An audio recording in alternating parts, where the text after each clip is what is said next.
Assalamualaikum warahmatullahi wabarakatuh. Berjumpa lagi dalam mata kuliah perkembangan peserta didik.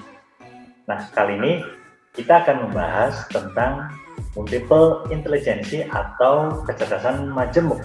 Ya, langsung saja. Jadi, selama ini mungkin ya Anda atau kita kebanyakan itu berpikir kalau misalnya berbicara tentang cerdas itu berarti dia pandai matematikanya atau fisikanya atau dia jadi dokter sekarang. Padahal sebenarnya yang dinamakan cerdas itu tidak hanya pintar matematika atau fisika atau hanya menjadi dokter loh.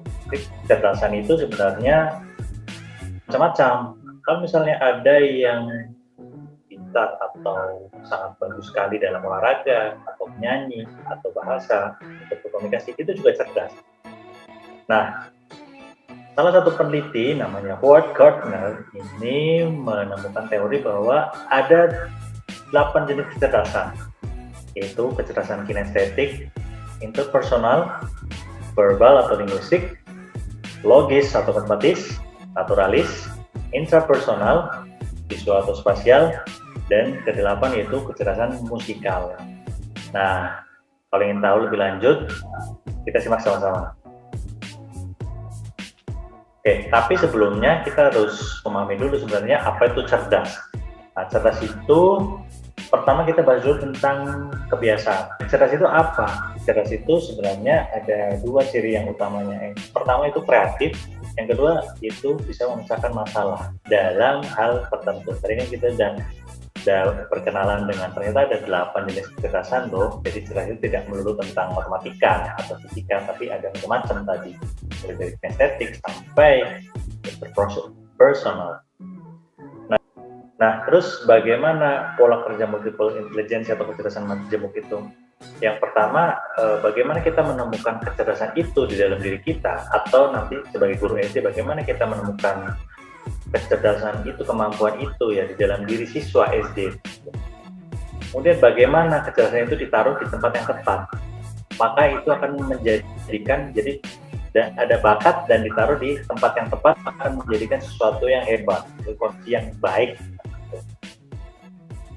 Nanti ketika dilanjutkan terus dia akan menjadi profesi yang bagus ya, yang bermanfaat, yang sesuai dengan kecerdasannya. Misal ditemukan siswa kita itu kok pandai dia menulis puisi, pandai menulis cerpen, berarti mungkin kecerdasan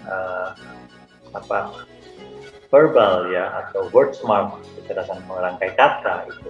Jadi ditaruh dia di klub menulis, misal forum lingkar pena misalnya. Ya anak-anak juga bisa masuk itu forum lingkar pena. Kecerdasan ditemukan, taruh di tempat yang tepat, maka dia akan menjadi seorang penulis mungkin ya, atau penyair yang bagus ya. Dan kalau dilanjutkan terus nanti dia akan menjadi penulis yang hebat, misalnya seperti Andrea Hirata atau J.K. Rowling gitu. Dan ketika ditemukan ternyata dia cerdas kata-kata ya, maka dia gaya belajarnya berarti dia gaya belajar yang sesuaikan dengan kecerdasannya gitu. Jadi tadi pola kerjanya adalah bagaimana menemukan dan bagaimana menaruh ke tempat yang tepat. Maka kita harus menemukan kecerdasan kita harus menemukan kecerdasan dari siswa kita nanti, sehingga kita bisa mengoptimalkan, bisa menaruh ke tempat yang tepat dan akan menjadi sesuatu yang hebat ya. Nah, sekarang kita akan belajar satu persatu 8 jenis kecerdasan itu yang menurut Howard Gardner. Yang pertama kecerdasan kinestetik, yaitu intinya adalah seorang yang memiliki kepekaan atau bisa mengontrol manajemen otot ya dan motorik gerak. Kemarin kan sudah belajar tentang perkembangan motorik kan. Nah itu, jadi bisa mengontrol dengan baik motoriknya dan juga keseimbangannya bagus. Maka dia akan memiliki kemampuan mengatur gerak tubuh dengan baik, mengatur objek, responnya bagus dan refleksnya juga bagus. Pada akhirnya kondisi akhirnya yang terbaik itu bisa jadi olahragawan, atlet gitu kan. Karena misal badminton, tangannya bagus, bisa mengontrol dengan bagus, seimbang, kemudian responnya bagus, refleksnya bagus kan. Kita bisa lihat atlet-atlet badminton yang hebat kan, misal Hidayat atau ginting, Anthony ini suka ginting, refleksnya bagus kan. Ada bola cepat sekali itu, tapi bisa tahu tangannya ke situ. Bisa juga profesi lain, itu bisa penari, pesenam, kemudian dokter bedah juga bisa. Kecerdasan interpersonal. Nah, intinya itu kecerdasan itu peka dan bisa mencerna merespon secara tepat suasana hati atau emosi dari orang lain, ya, interpersonal, jadi orang lain dengan manusia lainnya. Nah, maka dia memiliki kemampuan bergaul yang bagus, pertama, memimpin, kemudian punya kepekaan sosial. Masih ingat ya, sosial dari hubungan antara manusia satu dengan manusia yang lain. Kemudian dia pandai bernegosiasi, bekerja sama-sama, kerja bakti, gitu kan. Kemudian punya empati yang tinggi karena bisa merasakan yang dirasakan orang lain.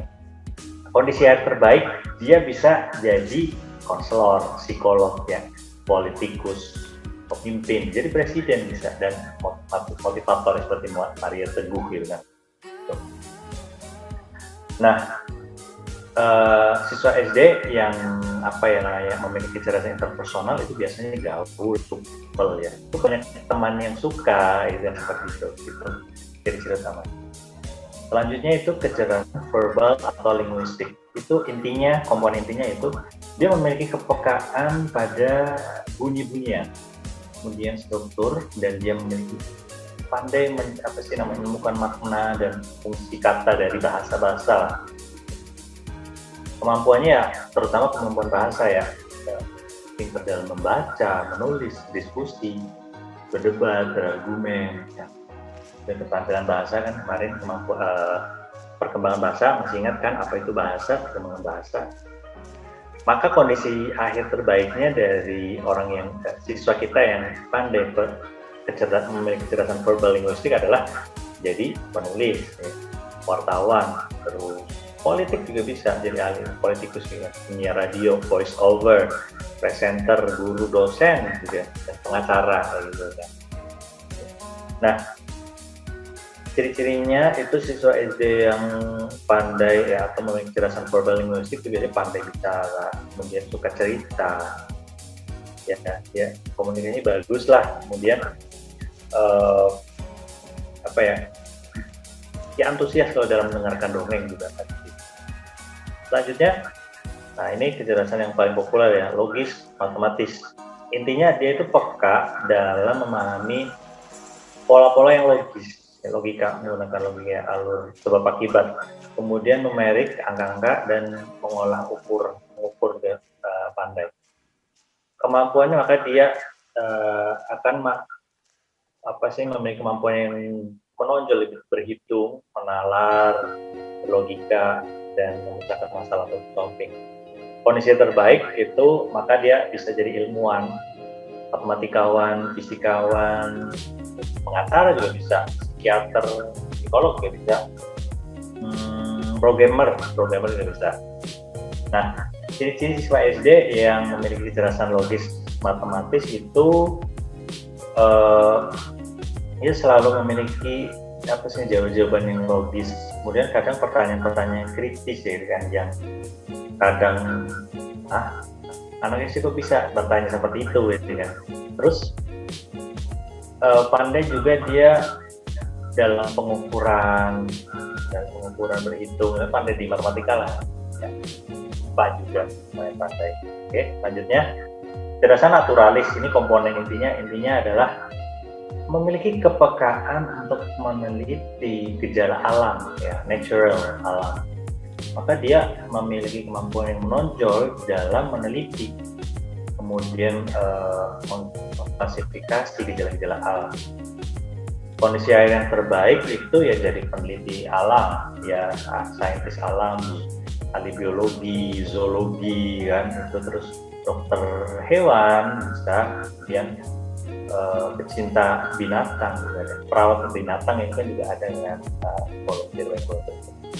Nah, siswa SD yang memiliki kecerdasan natural itu ciri-cirinya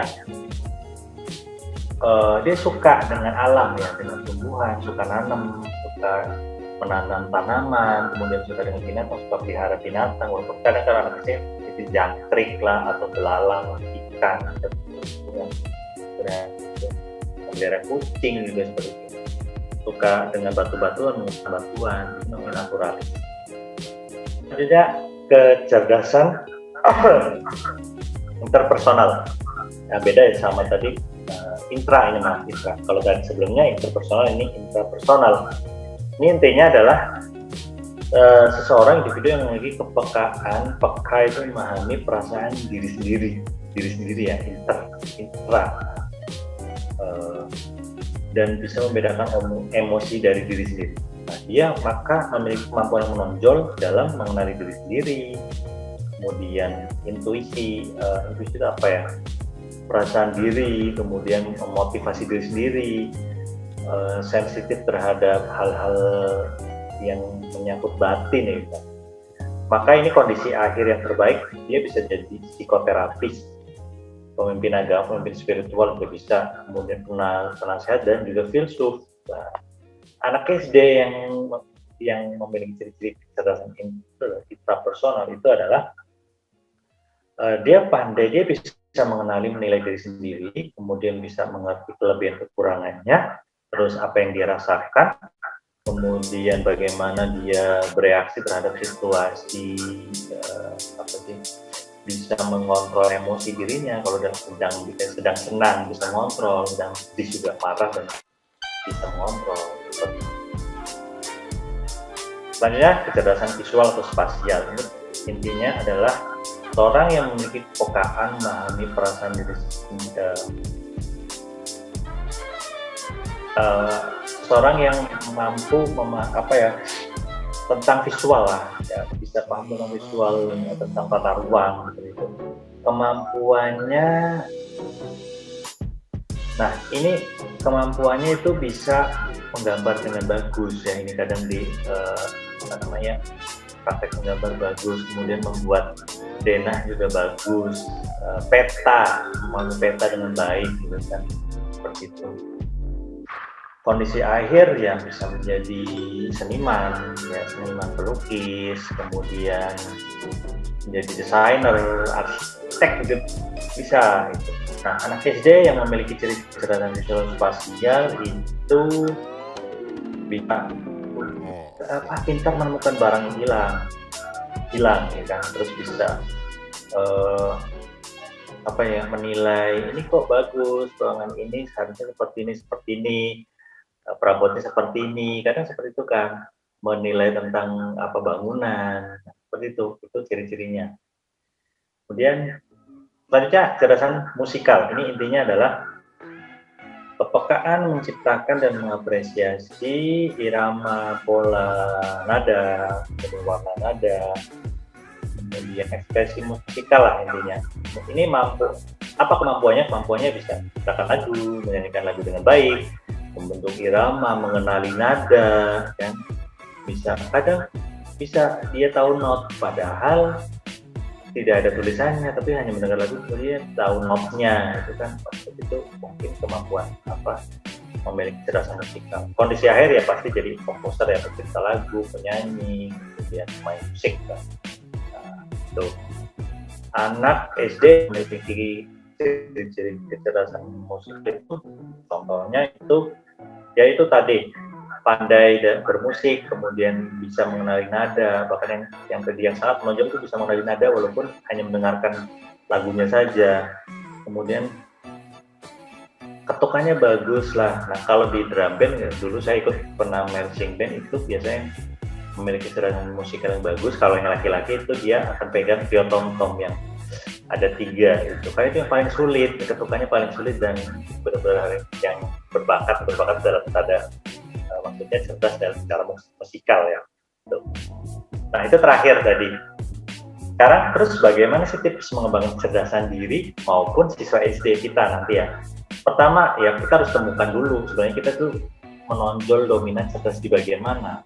Apakah cerdas kinestetik atau kecerdasan interpersonal atau yang lain, harus temukan dulu. Yang kedua, belajar, diasah.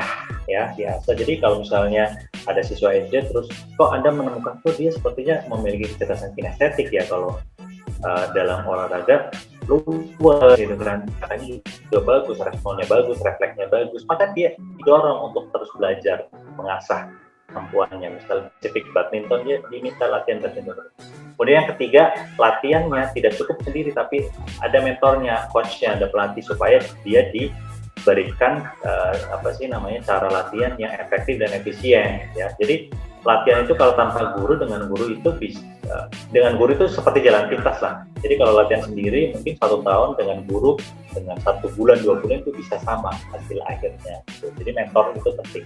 Terus yang keempat itu harus punya mimpi atau cita-cita. Misal atlet, anak SD itu tadi ngomongin kecerdasan kinestetik, Anda mengarahkan untuk dilatih dengan pelatih olahraga, ya harus punya mimpi. Dia, saya punya target dapat medali olimpiade, medali emas olimpiade, seperti itu. Harus punya mimpi. Kalau tidak punya mimpi, tidak akan mencapai tujuan.